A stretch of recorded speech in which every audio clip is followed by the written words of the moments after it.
Hey y'all, it is Mike. I am going to do a review of the seventh installment of the Children of the Corn franchise. This one is called Revelation. It was released in 2001, direct to video, of course. Um, it's about an hour and 20 minutes long, so it's not a long movie. It's pretty fast paced, actually. It was directed by Guy Magar, who did quite a bit of directing until this movie, and then there's like nothing. So I don't know if this movie killed his career. It's not the best movie in the world, but you want to know something? I like this one. It's adequately creepy. I think that's why I like it. So our lead characters are Claudette Mink. She plays Jamie. She's pretty good. She's gone on to do quite a bit in her career.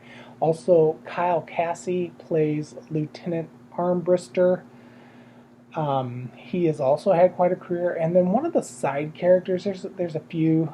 It's not a big cast, but it's Crystal Lowe. She plays Tiffany. Now, Crystal has done quite a bit of TV, quite a bit of movies. She was Ashland in Final Destination 3. She was one of the two girls that got burnt up in the tanning booths. She was in Black Christmas, the remake a few years back, not the god awful one that just came out.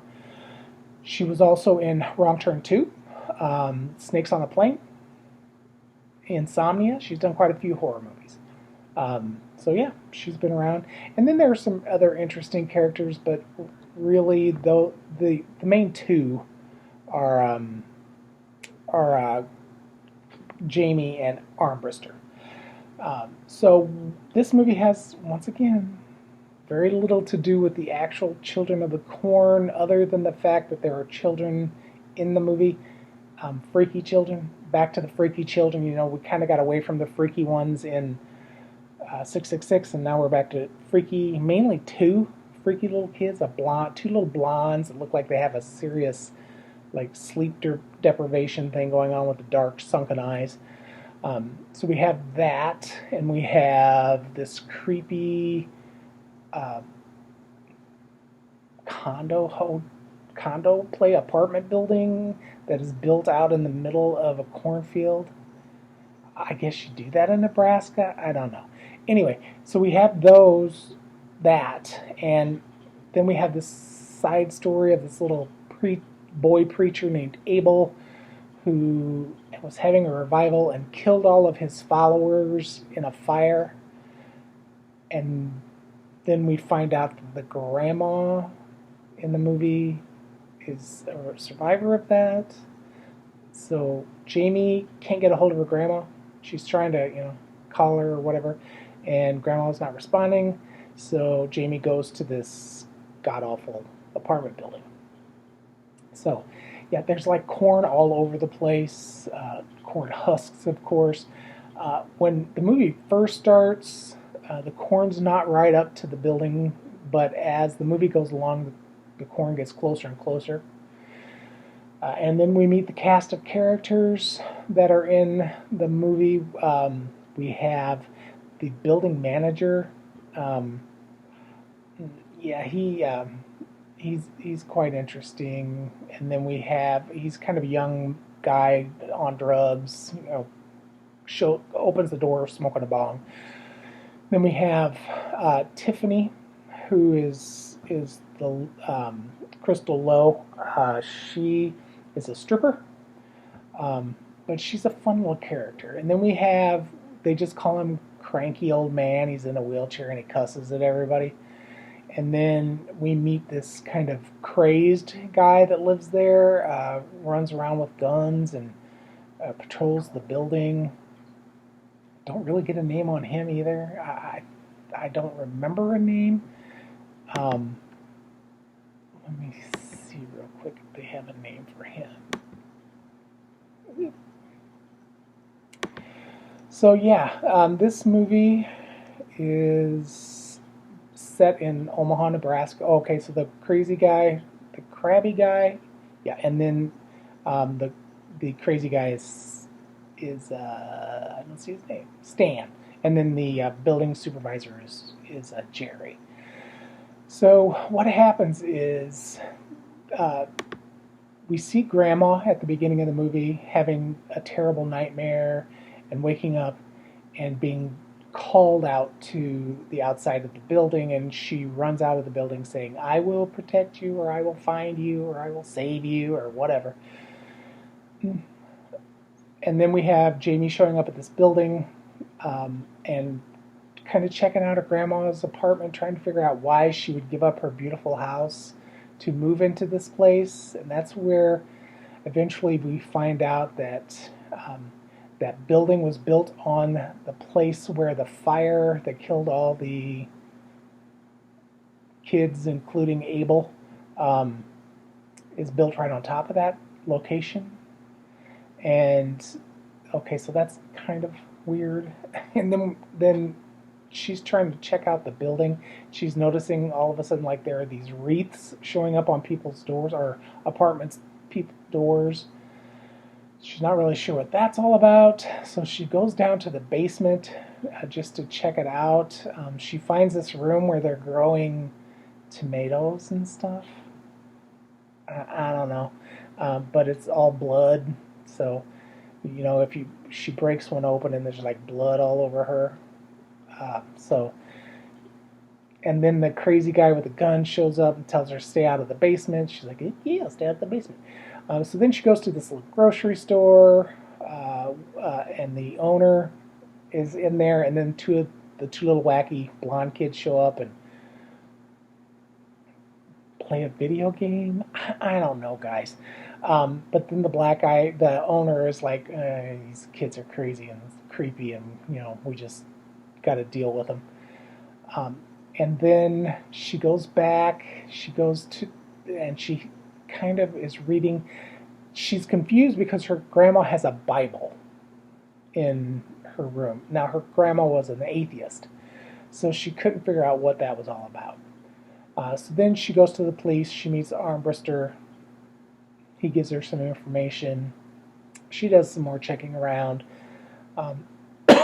Jerry shows up at her door and says, hey, I'm going to cook some steaks up on the roof. You want to come up? He said, I got some fresh picked corn from the fields. She says, yeah, okay. I am trying to finish something up, but I'll be up there.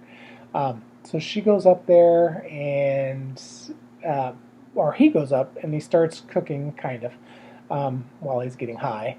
And then he takes a bite of the corn and it's full of blood. And, of course that grosses him out. He starts spitting. And all of a sudden those two little blonde crackheads are up there laughing and giggling and flagging him to come over. And they push his ass right off the building. So, bye, Jerry. What's her name? Jeannie shows up. He's not up there. She's looking around. She even looks over the side of the building. Nope. So she's like, okay, whatever. Goes back down to the room. She meets Tiffany. She meets the crabby old man. Things progress. Tiffany doesn't make it too much longer. She comes home. She sees a wreath on her door. She's like, what the hell? And she throws it. And then the corn kills her. Whatever. This corn in this movie is really bitchy. So, yeah, it just chokes people and it pops up in concrete, and yeah, it's tough.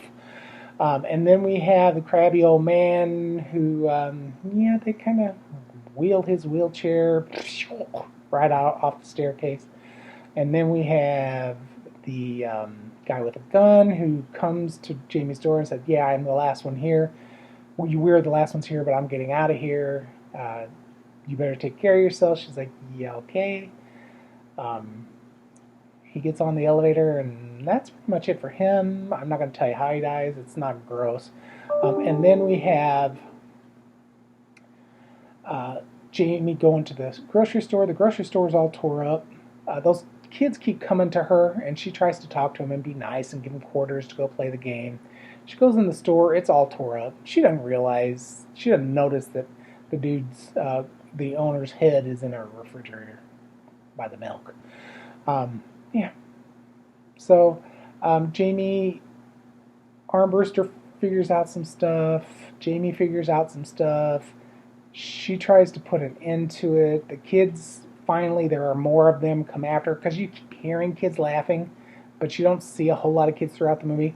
Mainly just those two. There's the one scene in the basement where you see some of the kids, and there's a priest that pops up and says your grandma's dead.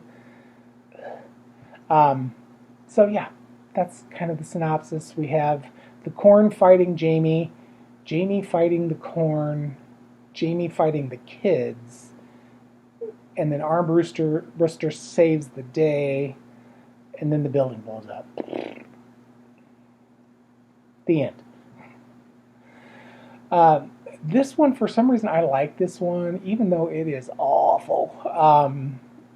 I love the building. The setting is just damn creepy. And the kids are just so damn creepy. Like in 666, the kids weren't really creepy. They were just kind of cute and handsome and pretty and, yeah, I mean, all of, whatever. Um, but this one was, I mean, it was dirty. Just the building was disgusting and dilapidated. Although the grandma's apartment was beautiful, and Tiffany's apartment, got to go in there. It was beautiful, but decorated nice like a girl would decorate. But the building itself, and the fact that that corn just kept growing, and pretty soon it was growing down in the basement, like through the concrete, and then as Jamie's trying to get out of the building, it's popping up in the lobby, trying to keep her from going. So yeah, pretty good. I like the setting. The acting was actually not bad. I will say that the guy who plays Armbruster is just a little wooden in this one. This is one of his first roles, but he was okay. I mean, he wasn't like the main focus of the movie. The girl who played Jamie was really good. I enjoyed her, and I loved Tiffany. I thought she was great. And the guy who played the building manager, Jerry, he was hysterical. I kind of like the grandma. It's kind of sad that she got killed off so quick. Yeah, and the kids were, like I said, adequately creepy. So yeah, I'll give the acting a B plus. Yeah, I liked it enough. It wasn't great, but I enjoyed it. And then as far as the setting, the creepiness, definitely an A. It was just one. It's probably one of the creepier ones, other than the original. As far as deaths, there were 7, and none of them were terribly graphic. We had somebody get drowned. We had you don't see the store clerk get killed, but his is pretty graphic. The results is anyway. The results are, speaking like an English teacher, and then we had pretty much. You don't really see what happened. The old man falls down the stairs. Um, Jerry gets thrown off of that. Nothing really graphic, gross. So I'll give that a C. That was probably the lowest part. There's not a lot of gore, so if you're into gore.